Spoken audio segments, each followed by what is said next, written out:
The idea of a man building a giant boat to rescue humanity has been the subject of much interest, scrutiny, and ridicule throughout human history. And Noah and his ark have been represented in many different ways over the years. But what did the ark really look like? Does the Bible shed any light on the size or construction of the ark? How would it compare to the ships we have today? How could Noah possibly round up all the animals on the earth? Has Noah's ark been found?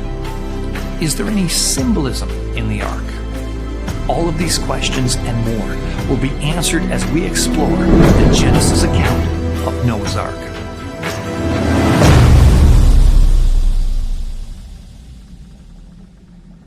The account of Noah and the ark is one of the most widely known events in the history of mankind. Unfortunately, like other Bible accounts, in this day and age, it's often taken as mere fairy tale. However, truth, as they say, can often be stranger than fiction. For Bible-believing Christians, the Bible is the true history book of the universe, and it's in that light that the most asked questions about the ark and the flood of Noah can and should be answered with authority and confidence. And if we're to answer the critical questions of the day, let's make sure we're doing it from what the Bible actually says, not versus some straw man argument or popular misconception of the day. For example, most people will often confidently dismiss the account of Noah's ark by simply stating there's no way Noah could have fit all the animals on the ark.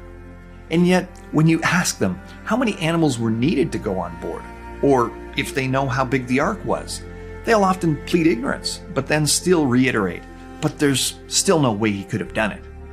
Which shows that they probably have some misconception about Noah's ark and haven't thought through it deeply at all. Let's dive into this and get more specific, and let's begin with this question. Just how large was Noah's ark? Well, unlike the many more whimsical drawings that often depict the ark as some kind of overgrown houseboat with giraffes sticking out of the top, the ark described in the Bible was a huge vessel. It was so large, in fact, that it wasn't likely until the late 1800s that another ship was built that exceeded the capacity of Noah's ark.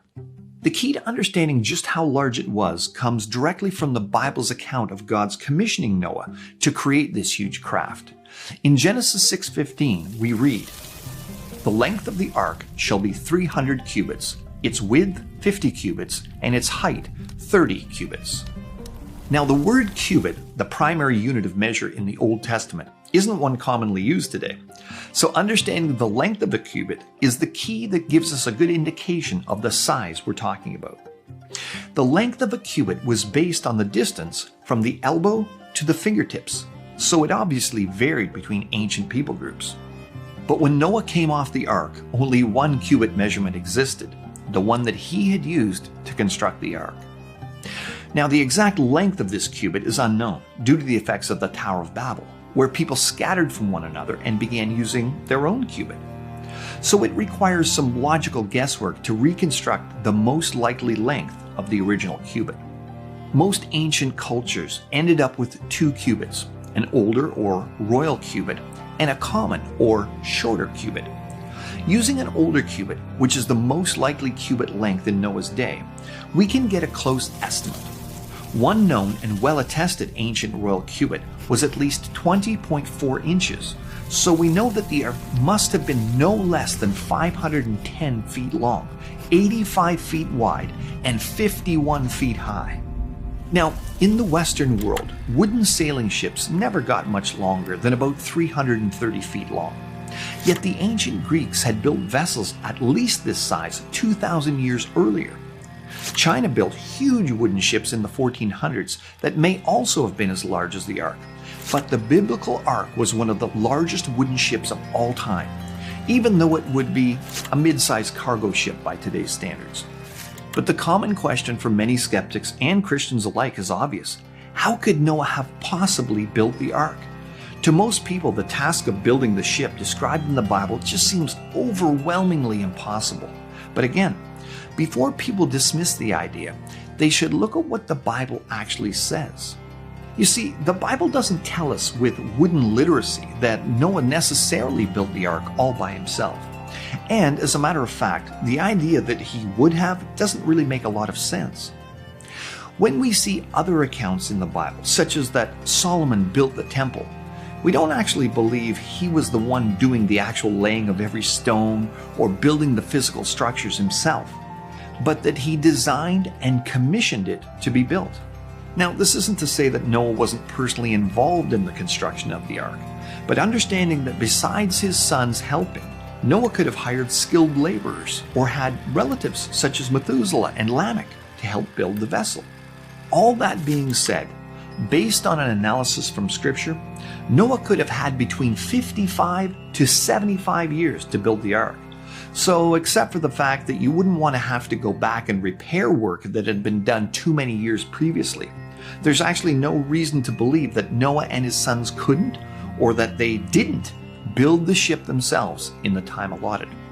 You see, despite what many might believe, there's no reason to think the physical strength or mental processes of men in Noah's day weren't at least as great as our own.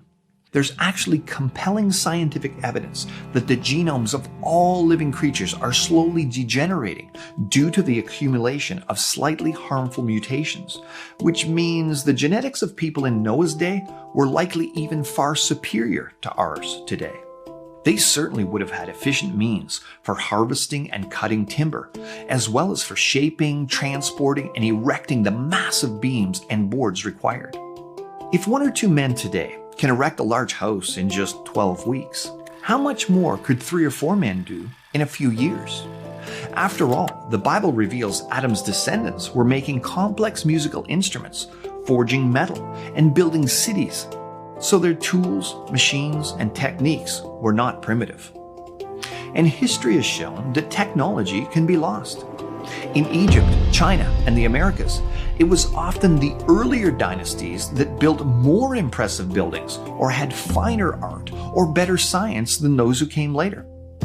For example, the ancient Maya were the first Mesoamerican civilization that built stone cities and astronomical observatories with a mastery of mathematics than the later groups like the Olmecs and Aztecs who came after them never surpassed.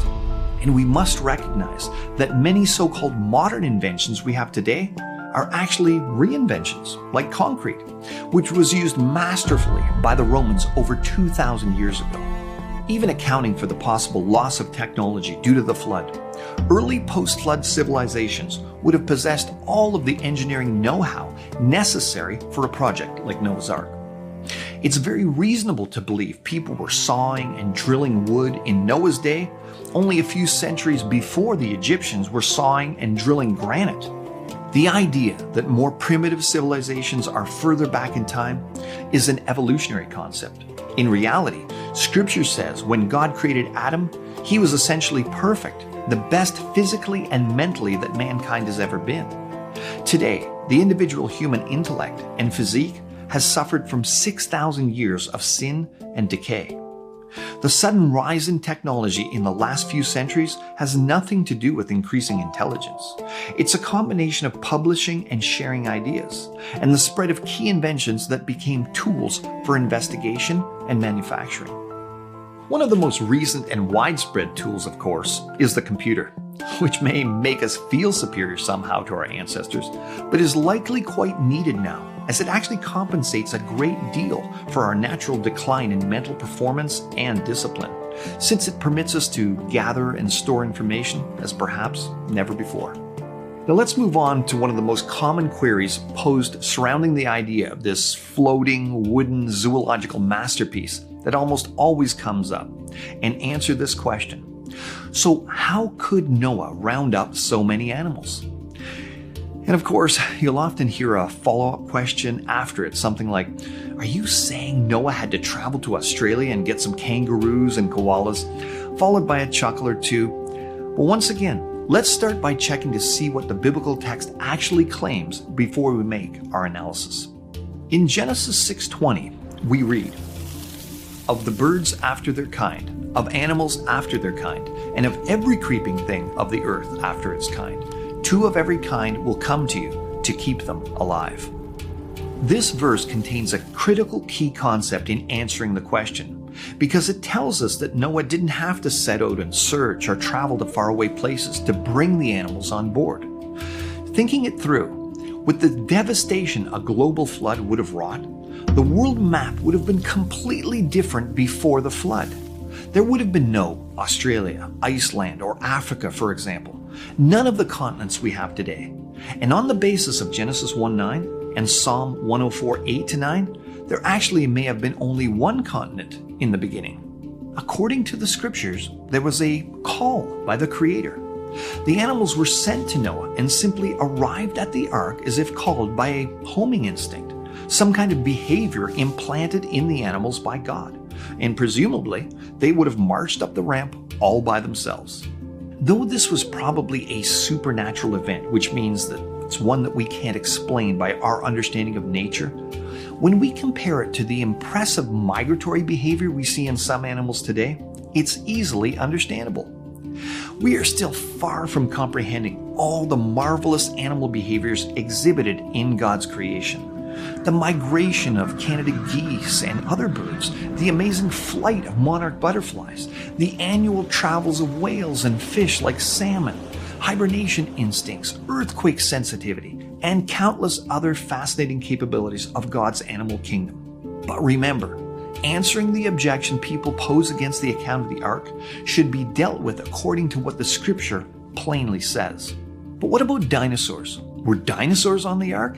You see, when people begin to realize that the Bible's account of the ark isn't as full of holes as they originally thought, they often begin to bring out their big guns of doubt, asking what they consider to be the toughest questions of all. And the topic of dinosaurs certainly looms large among them. Now, dinosaurs are a subject that bring up all sorts of questions that we simply don't have time to get into here today. But what we'll do is deal with as much of them as we need in order to discuss them in context of Noah's Ark. So we'll begin by going back to the biblical text. Now, the history of God's creation, told in Genesis 1 and 2, tells us that all land-dwelling creatures were made on day 6 of creation week, the same day God made Adam and Eve. Therefore, it's clear, without influence from sources outside of Scripture, that dinosaurs, being land animals, were made along with man. Also, 2 of every kind, 7 of some, of land animals boarded the ark, and nothing indicates that any of the land animals were already extinct before the flood.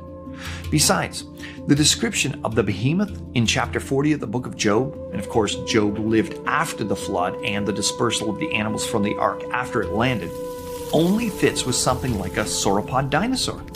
So the close ancestors of behemoth must have been on board the ark. We also find many dinosaurs that were trapped and fossilized in sedimentary rocks laid down by the Great Flood, that is, in flood sediment. And from people groups around the world, widespread legends of encounters with what people refer to generically as dragons give another strong indication that representative dinosaur kinds survived the flood. And obviously, the only way this could have happened is if they were on the ark. Of course, when speaking about dinosaurs on the ark with people, you can almost see the questions tumbling around in their head and that inevitably come out. But what about how big they were?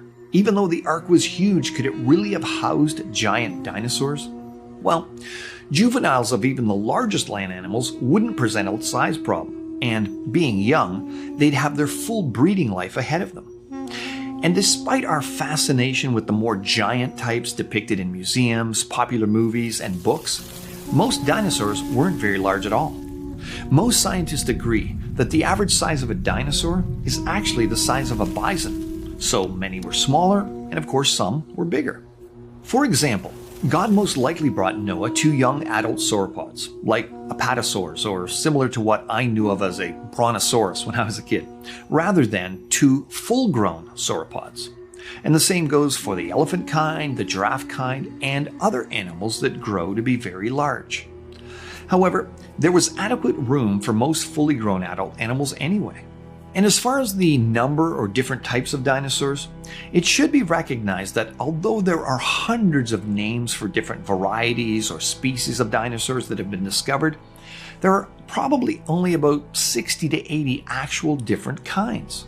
Think of them like many popular kids shows describe them. There's the long necks and the spiky ones and the sharp-toothed ones with beaks and horns. But just like we see variations in all creatures, like for example the dog kind today, we see Chihuahuas and Great Danes, Poodles and Pyrenees, Canadian Eskimo dogs. They're just all dogs, even though they vary in shape and size quite a bit. So as we can begin to see, having room to house all of the animals Noah needed to take wasn't the problem many people think it would have been. And we'll explore the specifics of that even more a little later on. But for now, let's examine the full scope of this terrifying judgment that deluged the earth. And all flesh died that moved on the earth, birds and cattle and beasts, and every creeping thing that creeps on the earth, and every man. All in whose nostrils was the breath of the Spirit of life, all that was on the dry land, died. Genesis 7:21-22. So the question that often follows when contemplating this verse is, but how could a flood destroy every living thing?